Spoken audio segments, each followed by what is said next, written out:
kedvenc ételeid, jobb közérzet, tartós fogyás, meséljen az egyik 6 hetes álomalapprojekt résztvevőm pár hét utánról. Szeretném egy kicsit összefoglalni, hogy miket is tapasztaltam eddig a hetek során. Először is az e-bookról beszélnék egy kicsit. Hát csodálatos, tényleg egy szóval ennyit tudok mondani.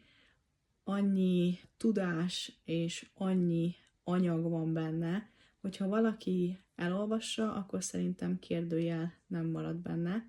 A receptekről meg ne is beszéljünk, szóval fantasztikus ételek vannak benne, én alig győzöm kipróbálni őket, és nem csak nekem, hanem tényleg a családomnak is nagyon ízlenek. Megtanultam, hogy én hogy tudok összetenni étkezéseket, hogy az tényleg komplex legyen és kitartson, illetve azt se tapasztalom már, hogy rám jönne ez a falási roham, hogy hú, én most aztán mindent is befalnék. Elképesztő lányokkal és hölgyekkel alkothatok egy közösséget. Számomra ez hatalmas lendületet ad, és motivál tényleg. Mindenki annyira kitartó, és annyira pozitív. Sajnos soha nem voltam egy ilyen támogató közösség része, és elképzelni nem tudtam, hogy ez mekkora erőt ad. Emellett pedig az, hogy Bogi nem csak azzal foglalkozik, hogy testileg jól legyünk, illetve hogy például az életmódváltással hogy haladunk, hanem tényleg azzal is, hogy lelkileg hogy vagyunk. A kihívás